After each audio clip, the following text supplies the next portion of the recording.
Good morning दोस्तों। धोरण 4 विषय है गुजराती। काव्य है 14 सैनिक सैनिक रमीए, जेना लेखक है डॉक्टर प्रकाश दवे। अहींया आपणे जोईए चित्र में भारतनो नक्शो आपेलो छे अने नीचे सैनिकोनुं चित्र आपेलुं छे। सौ प्रथम आपणे काव्यनुं गान करीशुं। चाल बचूड़ा लई ले सोटी सैनिक सैनिक रमीए, माथे मजानी पहरी टोपी गलिए गलिए भमीए। हूँ पप्पानो कोट लई आवूं तू लई आवनी सीटी, हूँ बाना चश्मा लई आवूं कागड़िया मां वीटी। बनी ठनी ने बेसी जईए अफसर साहब ने नमीए, चाल बचूड़ा लई ले सोटी सैनिक सैनिक रमीए।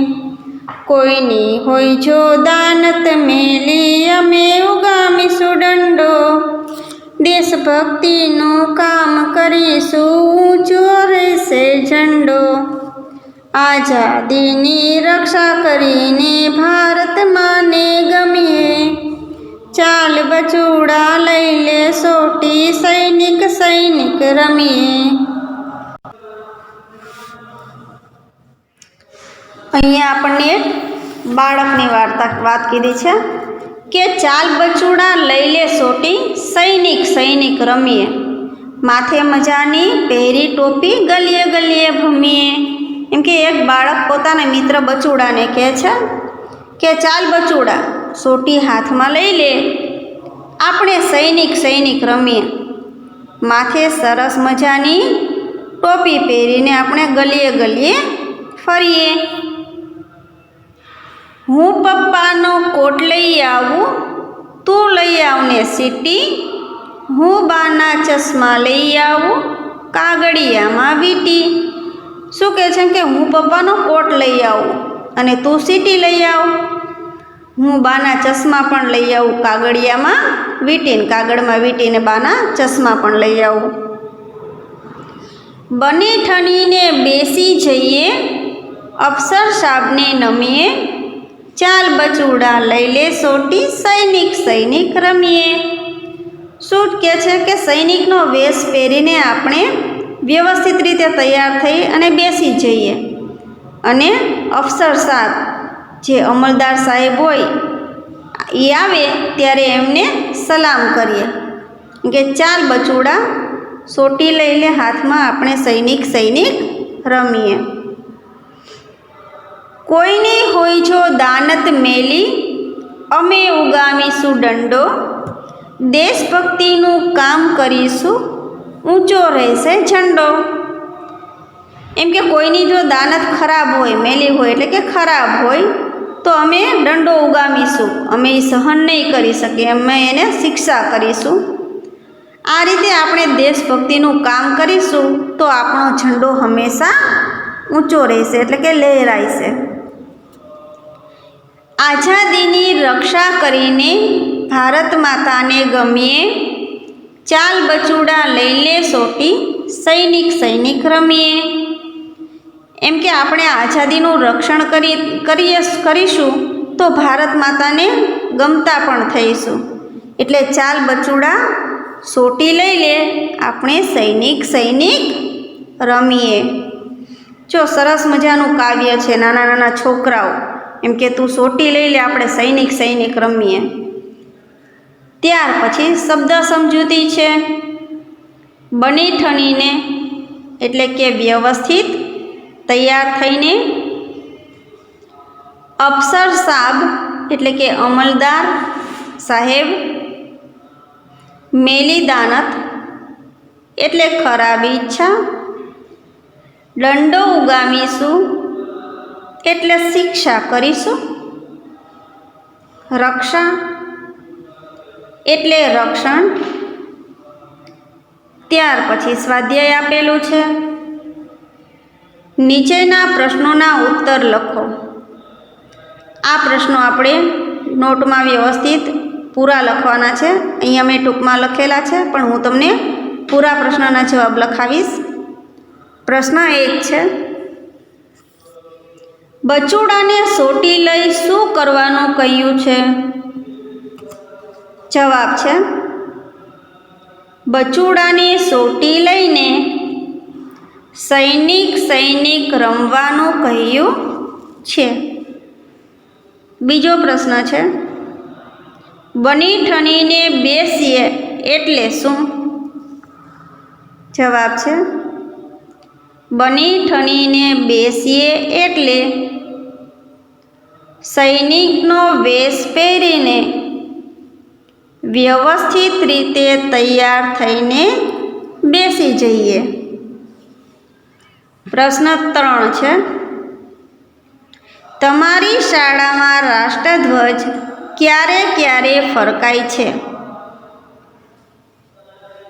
જવાબ લખજો. અમારી શાળામાં 15મી ઓગસ્ટ અને 26મી જાન્યુઆરીએ રાષ્ટ્રધ્વજ ફરકાવાય છે. પ્રશ્ન 4, આપણો ઝંડો ક્યારે ઊંચો રહેશે? આપણો ઝંડો ક્યારે ઊંચો રહેશે? જવાબ છે, કોઈની દાનત મેલી હશે તો આપણે દંડો ઉગામીશું અને દેશભક્તિનું કામ કરીશું તો આપણો ઝંડો ઊંચો રહેશે. પ્રશ્ન 5 છે, માથે ટોપી પહેરી ક્યાં ભમવાનું કાવ્યમાં જણાવ્યું છે? જવાબ છે, માથે ટોપી પહેરીને ગલીએ ગલીએ ભમવાનું કાવ્યમાં જણાવ્યું છે. ત્યાર પછી પ્રશ્ન 2 છે, ઉદાહરણ પ્રમાણે શબ્દનો વાક્ય પ્રયોગ કરો. એટલે કે અહીંયા એક શબ્દ આપેલો છે, એવું વાક્ય બનાવવાનું કે જેમાં એ શબ્દ આવે. ઉદાહરણ તરીકે સૈનિક વાક્ય છે, સૈનિક આપણી રક્ષા કરે છે.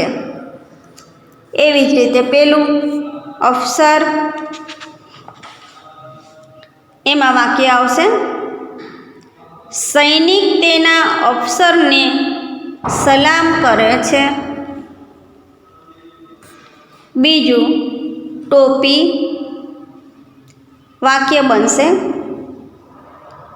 ચાલો આપણે ટોપી પહેરીને સૈનિક રમીએ. ત્રીજું ચશ્મા વાક્ય છે, મારા દાદીમાં ચશ્મા પહેરે છે. ચોથું છે સોટી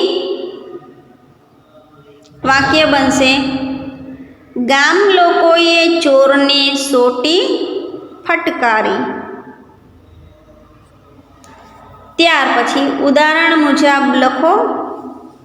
ઉદાહરણ આપેલું છે, સૈનિક તો સૈનિકો, અહીંયા આપણને બહુવચનમાં ફેરવવાનું છે. છોકરો તો છોકરાઓ, દડો તો દડા, છોકરી તો છોકરીઓ, ચકલી તો ચકલીઓ, પારેવું તો પારેવા, બાળકો તો બાળક કે બાળક તો બાળકો, સોટી તો સોટીઓ, ટોપી તો ટોપીઓ. ત્યાર પછી નીચે આપેલ શબ્દોના વિરુદ્ધાર્થી શબ્દ લખો. દેશ તો પરદેશ, આઝાદ તો ગુલામ, અને ઊંચો તો નીચો. ત્યાર પછી કાવ્ય પંક્તિ પૂર્ણ કરવાની છે, જે આપણે હોમવર્કમાં કરીશું. હું પપ્પાનો કોટ ત્યાંથી અમે ઉગામીશું દંડો, ત્યાં સુધી લખવાનું છે.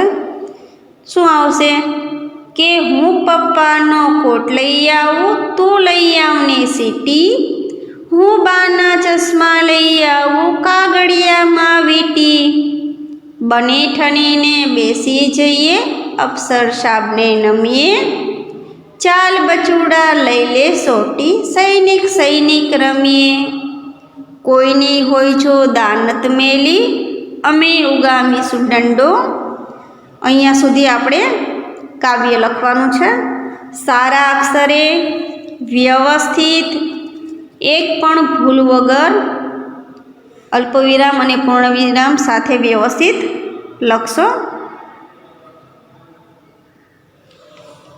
ત્યાર પછી પ્રશ્ન 6 છે.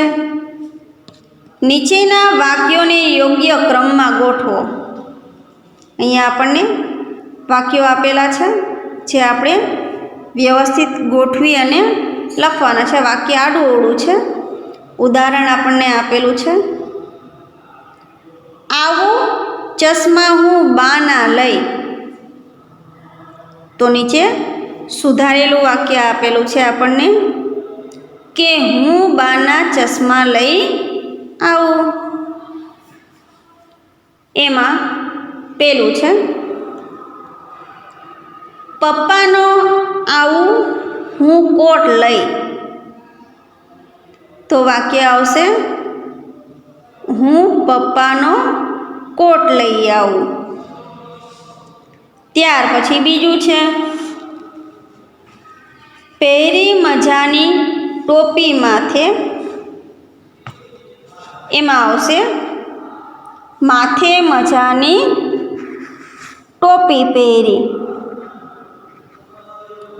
છેલ્લે છે રમીએ લે સૈનિક સૈનિક લઈ લે સોટી, લઈ સોટી. એમાં આવશે લઈ લે સોટી સૈનિક સૈનિક રમીએ. ત્યાર પછી મને શું થવું ગમે, વિષય પર 7-8 વાક્યો લખો. જો અહીંયા તમારે હોમવર્કમાં આ પ્રશ્ન લખવાનો છે, પણ કઈ રીતે લખવો તો હું તમને અહીંયા કહું છું કે મને શું થવું ગમે. તમારી રીતે તમને જે થવું ગમે તે તમારે લખવાનું છે. મને મોટા થઈ ભણી ગણીને શિક્ષક થવું ગમે. હું અહીંયા મારા વિશે કહું છું. મને ભણાવવાનો અને ભણવાનો શોખ છે. હું નિયમિત અભ્યાસ કરું છું. દરેક પરીક્ષામાં મારો પહેલો નંબર આવે છે. હું મારા વર્ગના મિત્રોને તેમના અભ્યાસમાં મદદ કરું છું. તેમને દાખલા ન આવડે તો શીખવું છું. પ્રશ્નોના જવાબ ન આવડે તો સમજાવું છું. વર્ગની દરેક પ્રવૃત્તિમાં હું ભાગ લઉં છું. ભગવાન મારી ઈચ્છા પૂરી કરે એવી પ્રાર્થના. મારી ઈચ્છા તો પૂર્ણ થઈ જ ગઈ છે, પણ તમારે પણ આવી રીતે લખવાનું કે તમારે મોટા થઈ અને ભવિષ્યમાં શું બનવું છે. જે પણ બનવાની ઈચ્છા હોય તેના વિશે લખવાનું. ત્યાર પછી નીચે પ્રવૃત્તિ છે રાષ્ટ્રધ્વજનું ચિત્ર દોરી તેમાં રંગ પૂરો અને પુસ્તકાલયમાંથી શૌર્ય ગીતો મેળવો અને વર્ગમાં રજૂ કરો. તો અહીંયા હોમવર્કમાં આપણે એક રાષ્ટ્રધ્વજનું ચિત્ર દોરીશું, તેમાં રંગ પૂરીશું. પછી તમને શું ગમે એના ઉપર તમે 7-8 વાક્યો લખશો. આ સાથે આપણો પાઠ અહીંયા કાવ્ય પૂર્ણ થાય છે. આપેલ હોમવર્ક વ્યવસ્થિત અને સારા અક્ષરે નોંધશો. આભાર.